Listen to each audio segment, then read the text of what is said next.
오늘 본문 죄송합니다. 1절에서 12절까지는 예수님께서 로마 총독 빌라도와 갈릴리 분봉왕 헤롯에게 신문 받으신 일을 기록하고 있습니다. 1절, 2절 함께 우리 읽겠습니다. 정확 없나요? 제가 읽겠습니다. 무리가 다 일어나 예수를 빌라도에게 끌고 가서 고발하여 이르되 우리가 이 사람을 보매 우리 백성을 미혹하고 가이사에게 세금 바치는 것을 금하며 자칭 왕 그리스도라 하더이다 하니, 유대 종교 지도자들은 이른 아침 예수님을 끌고 로마 총독 빌라도에게 갔습니다. 당시 유대 나라는 로마 제국의 속국이었기 때문에 유다 지방을 통치했던 로마 총독 빌라도에게 최종적 재판권이 있었습니다. 유대 종교 지도자들은 거룩한 하나님의 아들을 이방 죄인의 손에 죽이려 하고 있었습니다. 그들이 빌라도에게 제출한 고소 내용은 세 가지입니다. 첫째로, 이 사람이 우리 백성을 미혹한다 하는 것과, 둘째로, 그가 로마 황제 가이사에게 세금을 바치는 것을 금한다 하는 것과, 셋째로, 그가 자신을 유대인의 왕 그리스도라 주장한다 하는 것입니다. 첫 번째, 백성을 미혹한다 하는 것은 사실과 정반대되는 비난이었습니다. 2절에 미혹한다 하는 원어의 뜻은 타락시킨다 하는 뜻이 있습니다. 예수님께서는 자기 백성들에게 하나님의 올바른 진리를 전파하셨고 그들이 죄에서 돌이키기를 원하셨습니다. 그러나 많은 사람들의 마음은 어둡고 완악하였으며 지금 종교 지도자들은 도리어 예수가 백성을 타락시킨다 비난하고 있는 것입니다. 두 번째 고소 내용도 사실과 달랐습니다. 예수님은 로마에 세금 내는 것을 반대하지 않으셨습니다. 서기관들과 대제사장들이 예수님의 말을 책잡기 위해 가이사에게 세금 바치는 것이 가하니까 불가하니까 하고 물었을 때 예수님께서는 가이사의 것은 가이사에게, 하나님의 것은 하나님께 바치라 말씀하셨습니다. 성경은 성도가 세상에 살면서 세상 나라의 세금을 내야 할 것을 가르치고 있습니다. 로마서 13장 7절 말씀에 보면은 모든 자에게 줄 것은 주되 조세를 받은 자에게 조세를 바치고 관세를 받을 자에게 관세를 바치고 두려워할 자를 두려워하며 존경할 자를 존경하라 하였습니다. 바로 이것이 예수님의 정신입니다.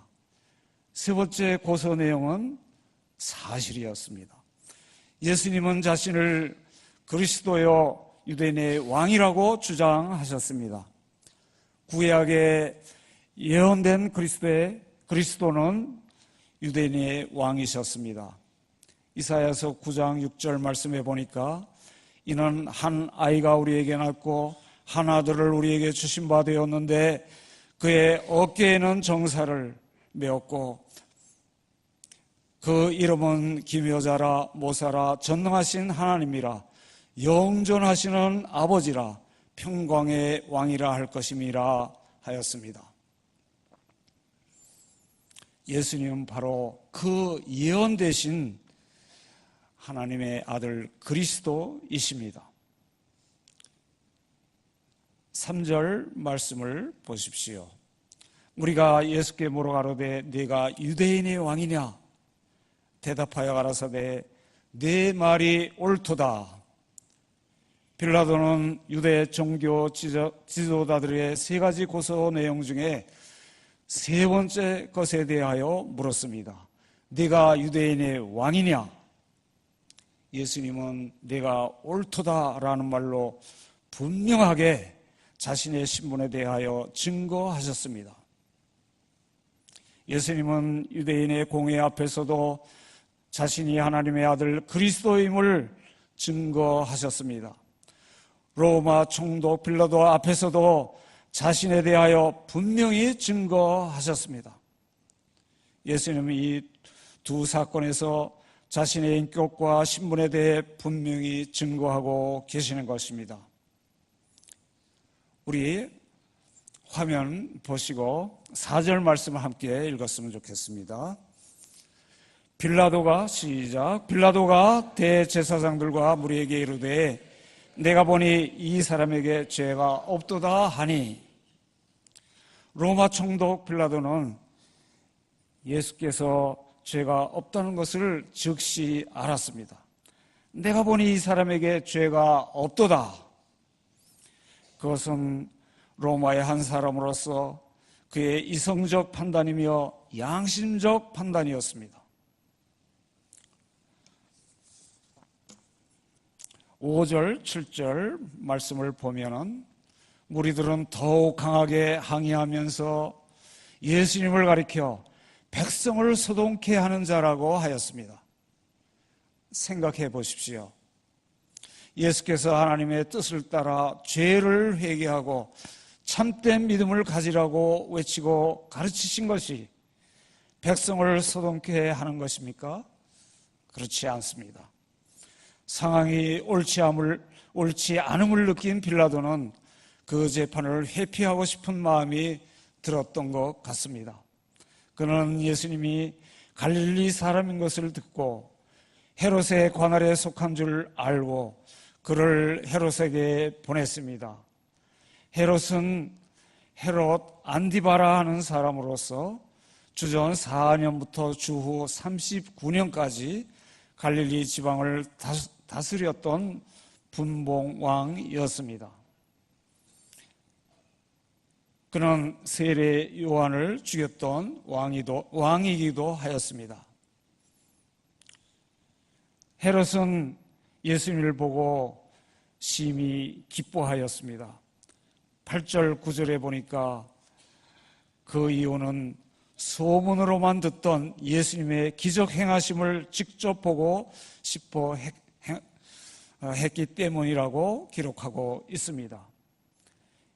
예수께서 전하신 하나님의 진리나 예수님에 대한 진리에는 관심이 없었습니다. 그러므로 그가 예수께 많은 말로 물었지만은 예수님께서는 그에게 아무 말도 대답하지 않으셨습니다. 10절 말씀을 보면 대제사장들과 서기관들이 서서 힘써 고발하였더라 하였습니다. 유대 지도자들은 또 한 번 헤로드 왕 앞에 서서 예수를 힘써 고발하였습니다.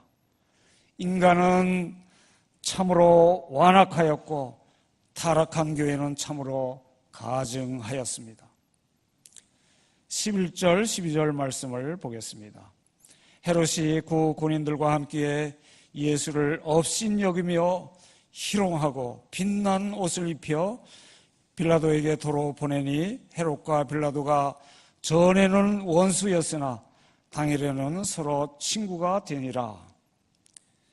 여기에서 빛난 옷은 왕의 복장을 흉내낸 것입니다. 예수님께서는 이렇게 사람의 놀이개감이 되었습니다. 하나님의 아들 예수님은 이런 수치와 멸시를 받으셨지만 그것을 참으셨습니다.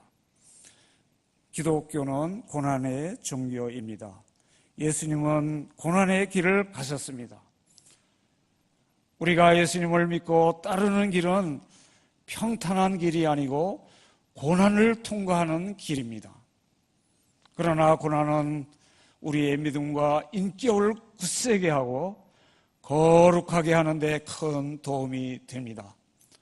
고난이 없는 인간은 교만하기 쉽지만 고난을 통해서는 겸손해지고 하나님을 의지하고 따르는 자가 되는 것이지요. 오늘 말씀을 한마디로 요약해서 우리는 몇 가지 교훈을 찾을 수 있습니다. 첫째로 우리는 예수님께서 하나님의 아들 그리스도이심을 다시 한번 확인할 수 있습니다.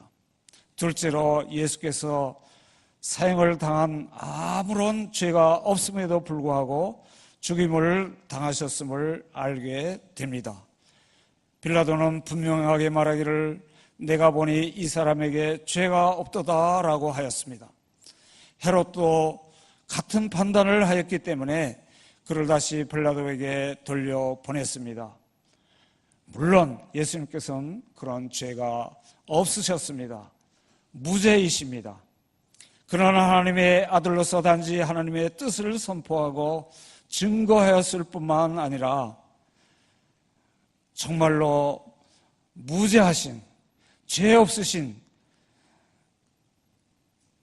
그러나 죄 없으신 분이 죄인으로 그것도 십자가의 극형을 당할 죄인으로서 정죄되고 있습니다.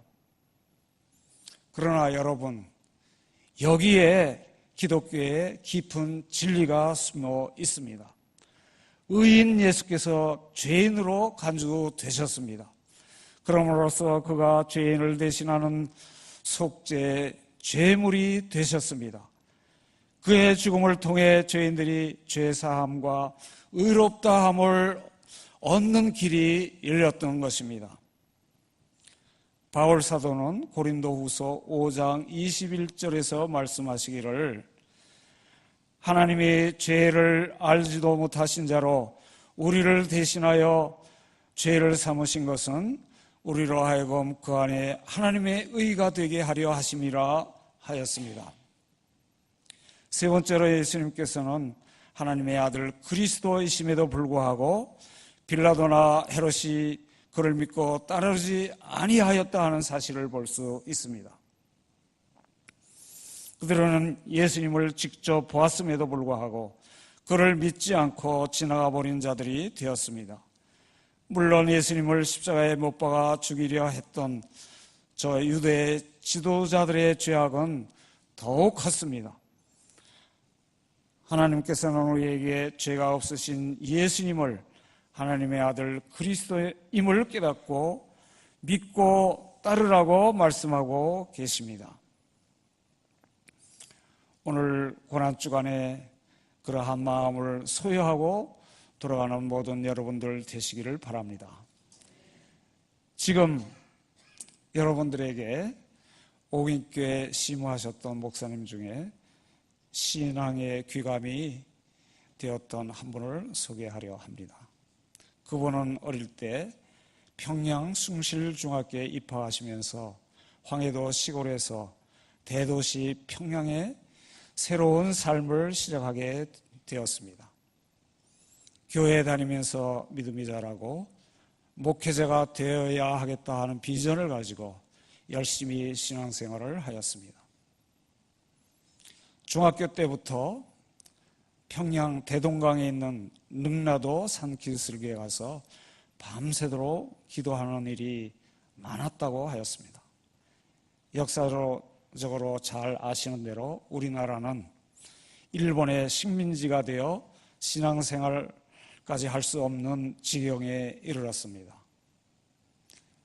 숭실고등학교는, 중고등학교는 미션 스쿨입니다.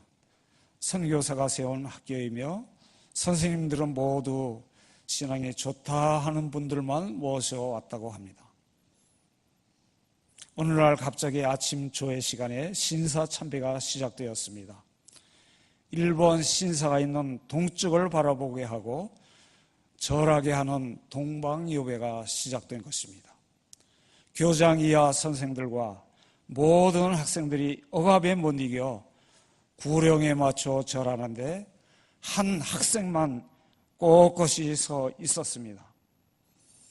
그 당시 대다수 기독교의 많은 신앙인들뿐만 아니라 목사님들까지도 고난을 두려워하며 굴복하였지만 평소 기도하던 대로 나는 무슨 일을 당해도 우상 숭배는 못한다.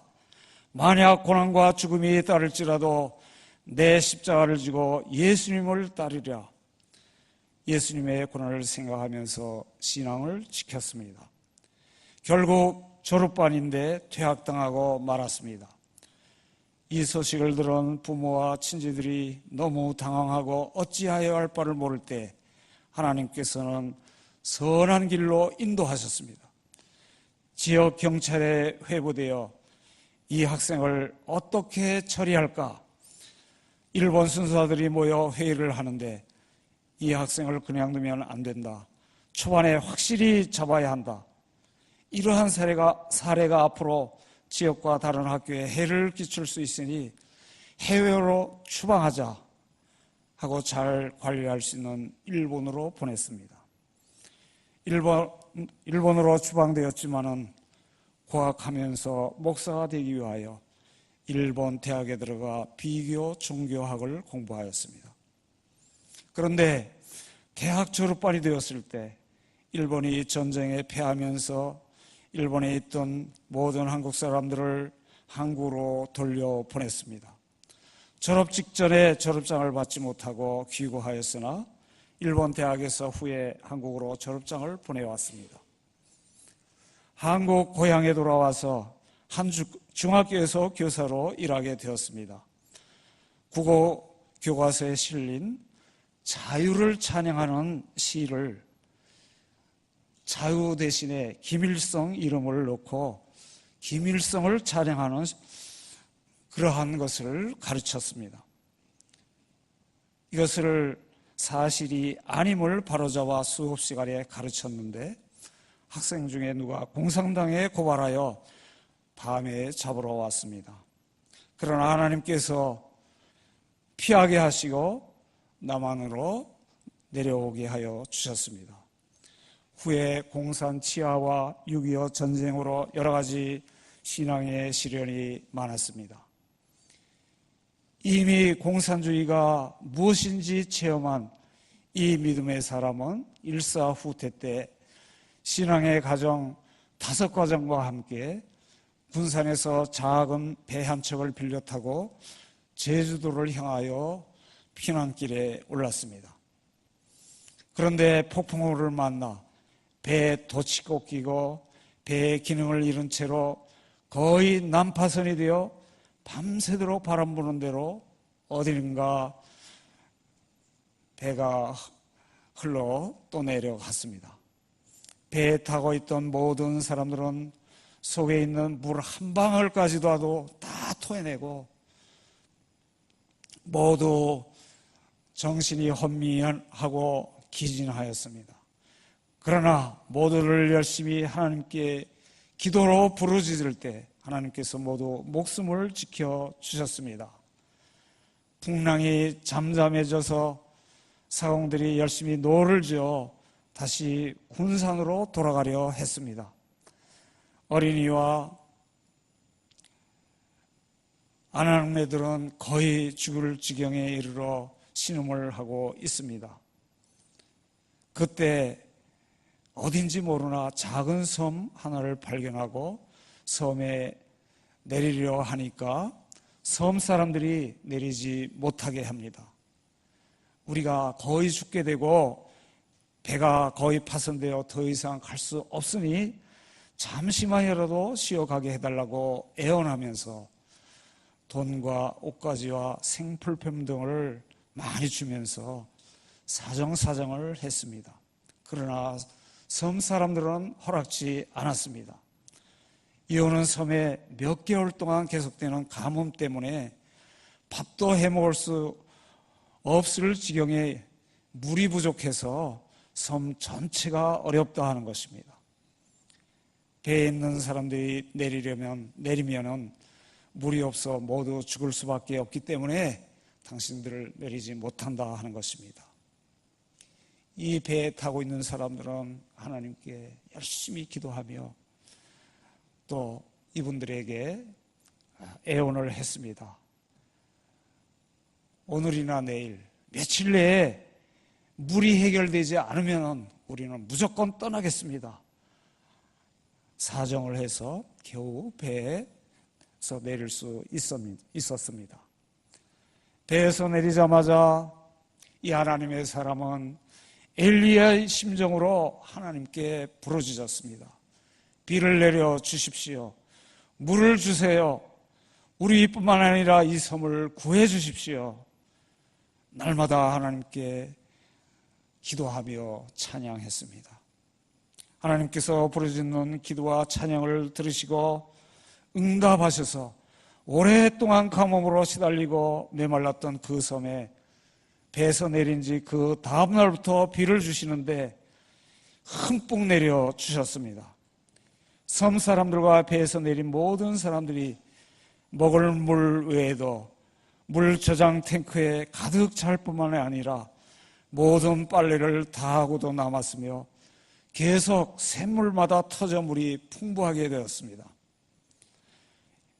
영광 앞바다 성만도라고 하는 작은 섬 주민들이 이 배에서 내린 이 사람들이 보통 평범한 사람들이 아니고 하나님께서 함께하는 사람들이다 하는 것을 깨닫게 되었습니다. 그래서 당장 배에서 내리지 못하게 하고 떠나라 했던 이 섬 사람들이 가지 말고 이 겨울을 함께 지나자 붙드는 바람에 3개월 동안 그 섬에 머물면서 복음을 전도할 수 있게 되었습니다. 복음을 전할 때 놀라운 역사가 일어났습니다. 섬 사람들이 모두 복음화가 되었을 뿐만 아니라 섬 중앙에 있는 성황당도 불태워버리고 인근 섬에까지 복음을 전할 수 있는 놀라운 역사가 일어났습니다. 예수를 따르며 어떠한 고난이 와도 죽으면 죽으리라 끝까지 말씀을 배반하지 않고 순종하며 십자가를 따르는, 그래서 결심하고 열심히 나가는 이 어린 학생을 하나님께서는 주의 귀한 사역자의 길을 가게 하셨습니다. 가는 곳마다 복음을 전하고 주의 이름으로 승리하고 이웃을 부요하게 하였습니다. 후에 목사가 되어 총신대학과 칼빈 신학대학에서 신학도들을 가르쳤습니다. 1958년도에 오인교회에 부임하셔서 1976년도 하나님께서 부르시는 그 순간까지 주의 일을 잘 감당하셨습니다. 끝까지 십자가의 길을 따를 수 있게 성령께서 인도하셨습니다. 이 모든 것이 하나님의 은혜입니다. 아멘.